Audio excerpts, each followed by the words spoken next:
दोस्तों, अगर आपने कोई प्रॉपर्टी बेची है और आपको कैपिटल गेन टैक्स हुआ है तो आप 3 बड़े आसान तरीके से उसको बचा सकते हो। इसके ऊपर पार्ट 1 पहले बना चुका हूं मैं, जिसमें मैंने रेसिडेंशियल प्रॉपर्टी के बारे में बताया था और 2 प्रॉपर्टीज और रह गई थी, लैंड है, कमर्शियल है, उसके ऊपर टैक्स कैसे बचाएं उसके बारे में मैंने बोला था पार्ट 2 बनाऊंगा। आज पार्ट 2 उसी के ऊपर ही है, लेकिन इससे पहले आप मेरे वो पार्ट 1 देख लेना, जहां पर मैंने बताया था कि मैंने क्या क्या कवर करा है, कौन कौन सी प्रॉपर्टीज कवर करी हैं और साथ में कैपिटल गेन बताया था कि कैसे लगता है, किस पे एग्जम्पशन मिलती है, लॉन्ग टर्म में मिलती है, शॉर्ट टर्म में कम मिलती है।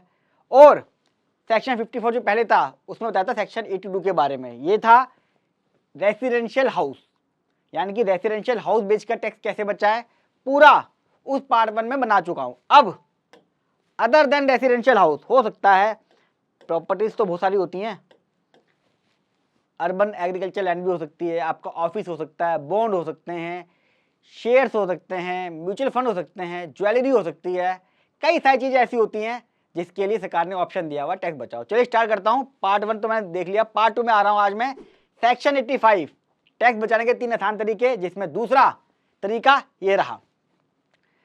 हल्का सा मैं आपको एक ओवरव्यू पिछली वीडियो को दे देता हूँ। मैंने क्या बताया था कि जब आप मकान कोई बेचते हो, रेसिडेंशियल हाउस, तो कोई भी इंडिविजुअल और एचयूएफ अगर कोई प्रॉपर्टी बेचता है, उस पर लॉन्ग टर्म कैपिटल गेन हुआ, वहाँ मैंने एग्जांपल लिया था कि जैसे 5 करोड़ की कोई प्रॉपर्टी आपने बेची, उस पर एग्जांपल हमने लिया था कि 2 करोड़ की उसकी कॉस्टिंग थी, तो मेरा 3 करोड़ का लॉन्ग टर्म कैपिटल गेन हो गया, 3 करोड़ का।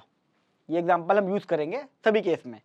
तो long term capital gain 2-3 crore का अगर हो गया तो इसके ऊपर लगता है टैक्स 12.5%। एग्जाम्पल के लिए 40 लाख ले लेता हूँ मैं, वैसे तो 38 लाख बैठेगा, 40 लाख राउंड ऑफ ले लेते हैं कि 40 लाख का टैक्स बचाना है। तो सरकार ने बोला कि आप अपने घर ले लीजिए, मैक्सिमम कैपिंग 10 करोड़ की रहेगी, 10 करोड़ से ऊपर अलाउ नहीं करेंगे, घर ले लो, लेकिन टैक्स माफ 10 करोड़ तक का ही होगा। जैसे यहाँ पे अगर 3 करोड़ आ रहा है और ये 13 करोड़ होता तो 10 करोड़ तक माफ होता, 10 करोड़ तक कैपिटल गेन बच जाता, 3 करोड़ का जो एडिशनल बना उसके ऊपर टैक्स पे करना पड़ेगा। 1 साल पहले परचेज कर सकते हो, 2 साल बाद, या 3 साल में कंस्ट्रक्शन करा लीजिए। 2 घर लेने का भी ऑप्शन सरकार ने रखा, अगर आपका long term capital gain 2 crore तक हुआ तो आप 2 घर ले लीजिए, अदरवाइज एक। जैसे यहाँ पे 3 करोड़ है तो एक ही घर ले पाओगे। सरकार बोली ना, ज़्यादा घर वाले बन रहे हो, एक घर लो, थोड़ा सा सुखी रहो, ज़्यादा घर लोगे तो गलत है। वो कहाँ पे घर लेंगे फिर नेता लोग।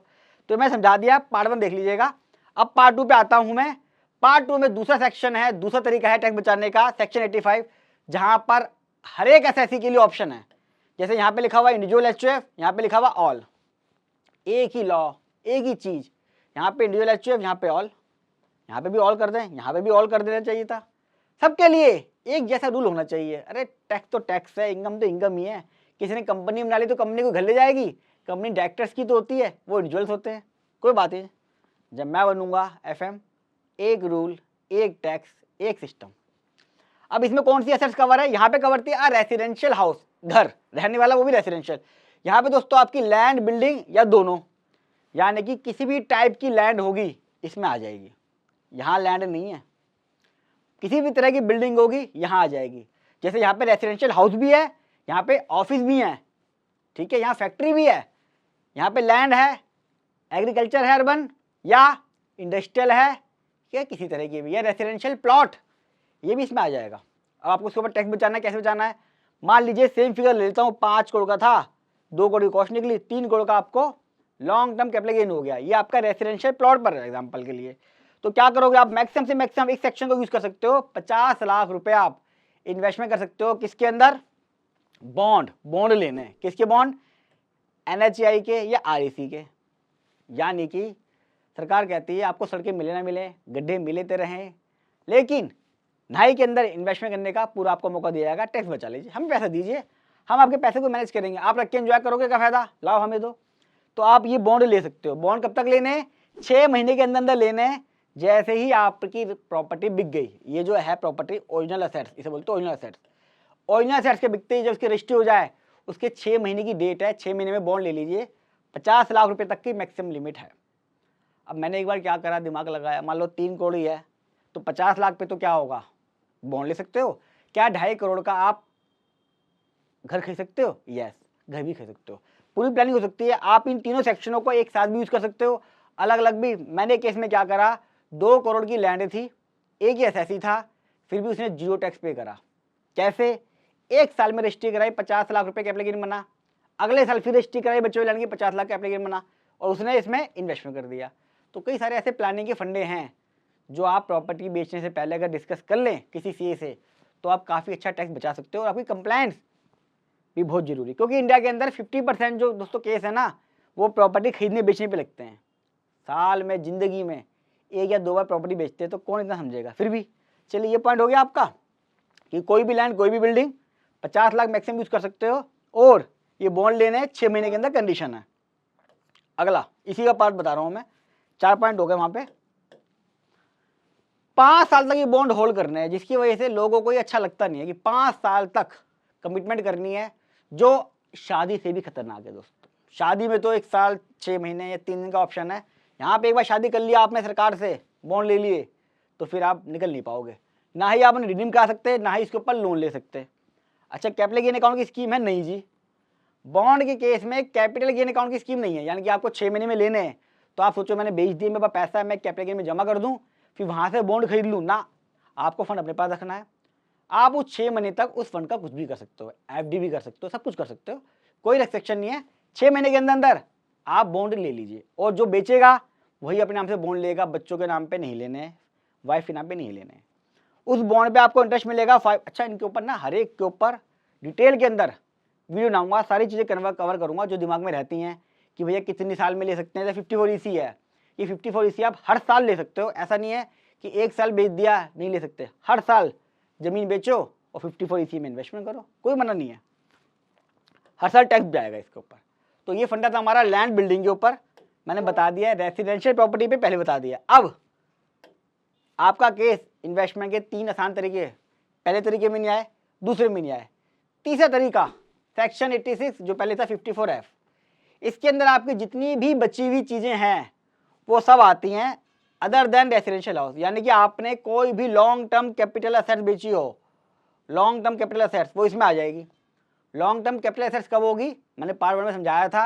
अगर आपने कोई भी प्रॉपर्टी 24 महीने तक होल्ड कर ली है, तो आपकी लॉन्ग टर्म कैपिटल गेन में आएगी, असेट्स में भी आएगी, और साथ में आप इस सेक्शन का फायदा ले सकते हो अदर देन रेसिडेंशियल हाउस। घर को छोड़ के, क्योंकि घर तो इसमें आएगी आपका। अगर घर है तो यहाँ पर आएंगे, घर नहीं है तो यहाँ पे कौन कौन सी चीज़ आ गई? Shares, bonds, jewellery, plot, commercial है, रेसिडेंशियल है, ये सब चीज़ें। दोस्तों यहाँ पे भी लैंड है, बिल्डिंग है, यहाँ पे भी लैंड है, बिल्डिंग है, यहाँ पे भी बिल्डिंग है। तो कैसे क्लासिफिकेशन करते हैं ये भी समझ लीजिए। यहाँ पे ऑप्शन आपके पास है बॉन्ड लेने का। मैं बॉन्ड लेना नहीं चाहता, मैं घर लेना चाहता हूँ, तो दुकान ने बोला आपको हम ऑप्शन दे रहे हैं, यहाँ पे घर ले लीजिए।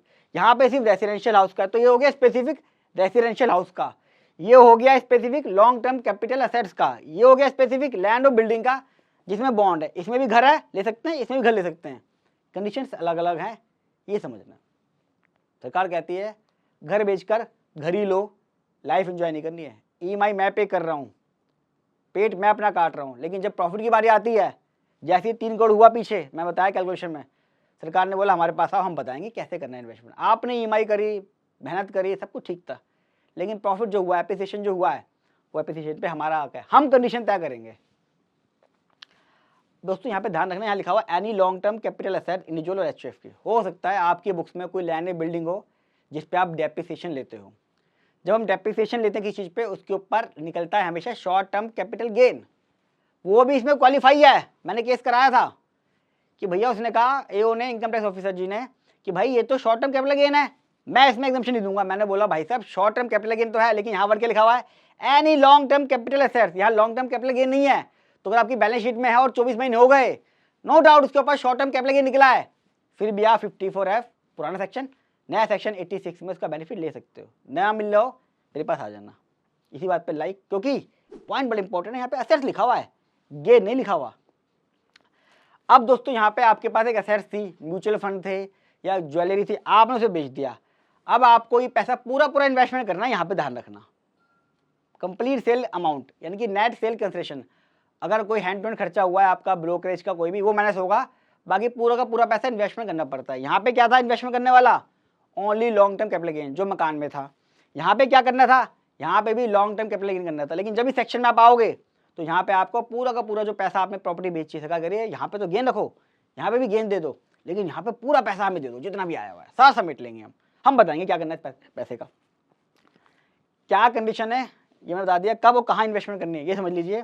आप एक घर खरीद सकते हो, एक घर खरीद सकते हो आप, यानी कि आपने कोई भी लॉन्ग टर्म कैपिटल एसेट बेची तो एक घर आप और खरीद सकते हो। सरकार कह रही है कोई बात नहीं, हम आपको घर खरीदने का मौका देंगे, एक घर ऑप्शन अलाउ है। कब?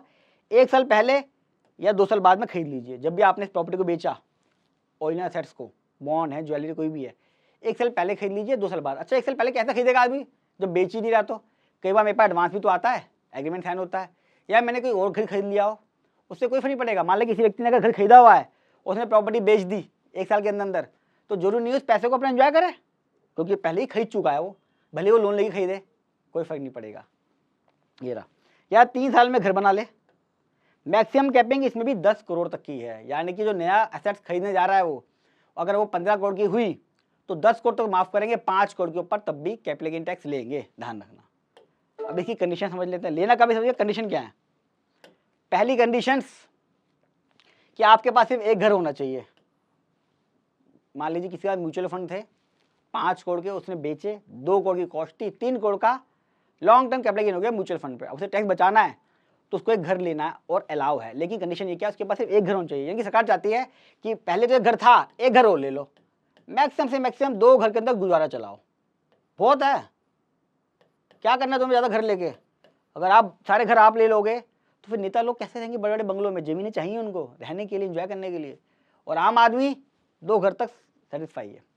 अब पहली कंडीशन है कि आपके पास सिर्फ एक घर होना चाहिए, एक घर और ले लो। एक कंडीशन और कि 3 साल तक होल्ड भी करना है। जो आप नया घर ले रहे हो उसको आप 3 साल तक होल्ड करना है, साथ में कोई नया घर और मत ले लेना 1 साल तक। जो टैक्समैन की रेडी रेकनर है उसमें गलती लिखा हुआ है, प्रिंटिंग में गलती हो गई, उससे 1 साल हो गया। पहले 2 साल की लिमिट थी, अब 1 साल हो गई, टैक्समैन में गलती लिखा हुआ है। तो एक्ट पढ़ लेना, इसलिए कहते हैं एक्ट को हमेशा पढ़ा करो, एक्ट में क्या लिखा हुआ है। 3 साल तक होल्ड करना है, 1 साल तक कोई नया घर मत लेना, कोई भी नया घर बना मत लेना, ये कंडीशन है। सरकार कह रही है टैक्स का बेनिफिट तो देंगे हम आपको, जो आपने मेहनत करी, ईएमआई करी, पेट काटा, प्रॉफिट तो हो गया है, लेकिन कंडीशन हमारी है सारी। इन कंडीशन का ध्यान रखना। अगर आप 54F के अंदर या सेक्शन 86 के अंदर बेनिफिट ले रहे हो किसी भी लॉन्ग टर्म कैपिटल एसेट्स का, साथ में क्या आपको अकाउंट भी खोलना है, कैपिटल गेन अकाउंट? यस, हो सकता है 31 मार्च में आपने कोई शेयर्स बेचे हो, इक्विटी बेची हो, या कोई कमर्शियल लैंड बेची हो और आप घर लेना चाह रहे हो। अगर मैंने कमर्शियल लैंड बेची है तो 2 ऑप्शन है मेरे पास, या तो मैं बॉन्ड ले सकता हूँ 54 इसी में, या घर लूँगा। और मैं घर लेना चाह रहा हूँ तो मुझे घर मिलेगा नहीं, क्योंकि मुझे ITR से पहले पहले सारा पैसा इन्वेस्टमेंट करना है। तो मैं क्या करूँगा? कैपिटल गेन अकाउंट खोलूँगा। हो सकता है आपने 50% पेमेंट कर दी हो, अगर 5 करोड़ का था तो पूरा 5 करोड़ जमा करना है इसमें। यहाँ पे पूरा पैसा जमा करना पड़ता है। लॉन्ग टर्म कैपिटल एसेट्स का जितना पैसा आया, ब्रोकरेज वगैरह मैनेज करके सारा पैसा जमा करना है। जितना आपने यूज़ कर लिया नई एसेट्स में वो ठीक है, पूरा यूज़ नहीं कर पाए आपको वो कैपिटल गेन अकाउंट में जमा कराना है, उसके बाद ही ITR फाइल करनी है। और ऐसा नहीं है कि आपको ITR कभी फाइल कर लो, उससे पहले ये भी ध्यान रखना कि ITR की ड्यू डेट 31 जुलाई है और आप ITR फाइल करो 10 जुलाई को, तो आपको 10 जुलाई से पहले पहले फाइल करना है। मैक्सिमम 31 जुलाई लास्ट डेट है, जो आपकी भी ड्यू डेट है। अगर ऑडिट है तो ऑडिट की ड्यू डेट। तो ये जो जमा करना है पैसा ITR फाइलिंग से पहले पहले, सेल वैल्यू पूरी पूरी जमा करानी है, इसका बहुत ध्यान रखिएगा। डिटेल पे इसके बारे में वीडियो बनाऊंगा मैं।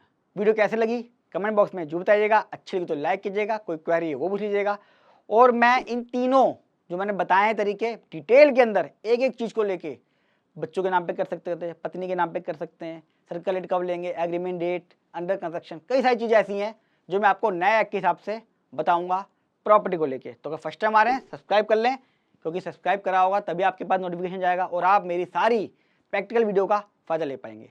और जितना हो सके दोस्तों, इंडिया में सबसे ज़्यादा केस प्रॉपर्टी को लेकर लगते हैं। मेरे आपसे रिक्वेस्ट है कि इसको ज़्यादा से ज़्यादा शेयर करें। नया एक्ट है, नए एक्ट के हिसाब से कई सारे चेंजेस आए हैं, इवन बड़े बड़े पब्लिशर भी गलती कर रहे हैं, मैंने आपको बताया। तो मैं चाहूँगा कि आप इस वीडियो को ज़्यादा से ज़्यादा शेयर करें। मिलूंगा अगली वीडियो में, तब तक के लिए नमस्कार।